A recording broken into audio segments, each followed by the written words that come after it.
Gujarat Titans के खतरनाक बल्लेबाज किलर मिलर, जी हां, वैसे तो इनका नाम डेविड मिलर है, लेकिन अब हर कोई इनकी बल्लेबाजी देखकर इनको किलर मिलर के नाम से पुकारता है। दिल्ली कैपिटल्स की टीम ने 7वें मुकाबले में 162 रन का जब स्कोर खड़ा किया 8 विकेट के नुकसान पर, तो दिल्ली का होम ग्राउंड और दिल्ली के गेंदबाज कुलदीप यादव, नौरखिया हो गए, खलील अहमद जैसे खतरनाक गेंदबाज के सामने किलर मिलर की बल्लेबाजी पूरी तरीके से हावी होती नजर आई।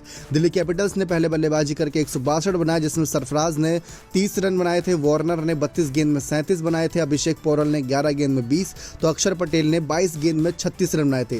3-3 विकेट राशिद और शमी के खाते में गई, तो 2 विकेट अल्जारी जोसेफ ने भी चटकाई। गुजरात टाइटंस की जब बारी आई तो गुजरात टाइटंस की शुरुआत ज़्यादा बेहतरीन नहीं रही। वृद्धिमान शाह ने कोशिश करी थी, 7 गेंद में 14 रन इन्होंने बनाए थे, 2 चौके 1 छक्के की बदौलत। शुभमन गिल ने 13 गेंद में 14, तो साई सुदर्शन ने 48 गेंद में 62 रन नाबाद बनाए, 4 चौके 2 छक्के की बदौलत। विजय शंकर ने भी 23 गेंद में 29 रन बनाया। वैसे तो फंस चुकी थी गुजरात की टीम, ऐसा लग रहा था पावर प्ले में इनके जब 3 विकेट गिर गए थे 54 रन पर, फिर उसके बाद एंट्री होती है यहाँ पर मैदान पर डेविड मिलर की। जी हाँ, आखिरी के कुछ गेंदों का सामना करने के लिए डेविड मिलर आते हैं और जो एवरेज था लगातार कहने के रिक्वायर्ड रन रेट वो 8-9 रन प्रति ओवर से ऊपर का जा रहा था, लेकिन डेविड मिलर जो आईपीएल के अभी तक करीब यहाँ पर 106 मुकाबले की 103 पारियों में 37 की एवरेज और 138 के स्ट्राइक रेट से बल्लेबाजी करता है। और अगर साउथ अफ्रीका की तरफ से T20 फॉर्मेट में देखा जाए तो वहाँ पर इस खिलाड़ी का स्ट्राइक रेट 144 का हो जाता है। तो ये कुछ खतरनाक अंदाज है डेविड मिलर का। और इस मुकाबले में भी देखा जाए तो 193 के स्ट्राइक रेट से डेविड मिलर ने बल्लेबाजी करी, 16 गेंद में 31 रन, वो भी सही समय पर बनाए, 2 चौके 2 छक्के की बदौलत। अगर 1 विकेट और गिर जाता तो उसके बाद आते राशिद खान जैसे खिलाड़ी जो बल्ला चलाना जानते हैं, राहुल तेवतिया भी बचे थे। लेकिन हाँ, उम्मीद जब डेविड मिलर से रहती है फिनिश करने की तो हमेशा उम्मीदों पर खरे उतरे। पिछले सीजन भी जब देखा जाए गुजरात टाइटंस की टीम ने ट्रॉफी जीती थी, शुभमन गिल ने विनिंग शॉट मारा था, तो मैदान पर उनके साथ डेविड मिलर ही थे। सही समय पर सही जगह डेविड मिलर रहते हैं।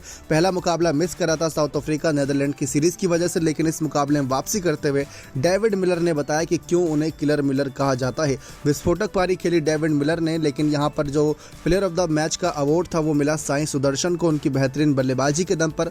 युवा खिलाड़ी और युवा खिलाड़ी को उसका हौसला अफजाई करना बनता है, तो उस लिहाज से यहाँ पर डेविड मिलर की तूफानी पारी के आगे कहीं ना कहीं पूरी तरीके से दिल्ली के गेंदबाज उड़ते नजर आए। वैसे तो दिल्ली ने 5 ही गेंदबाजों का इस्तेमाल करा था, अक्षर पटेल का इस्तेमाल नहीं करा और निक नौरकिया ने लाजवाब गेंदबाजी करी थी, 2 विकेट चटकाई थी, लेकिन डेविड मिलर ने 2 चौके और 2 छक्के जो शानदार तरीके से लगाए थे मुकेश कुमार के ओवर में। उस ओवर में वहां पर जब चौके छक्कों की बरसात करी थी तो हर कोई देखने वाला देखकर दंग रह गया था, क्योंकि इससे पहले अगर हम बात करें तो करीब 7 जो करीब यहाँ पर रन प्रति ओवर बन रहे थे आराम से। फिर उसके बाद यहाँ पर कोशिश थी कि कहीं ना कहीं पूरी तरीके से वापसी की जाए मैदान पर, लेकिन फिर उसके बाद डेविड मिलर ने अपनी तूफानी पारी दिखाकर यहाँ पर सभी को चौंका दिया और फिर वापसी कराई गुजरात टाइटंस की टीम की और 6 विकेट से आसानी से गुजरात ने मुकाबला जीत लिया।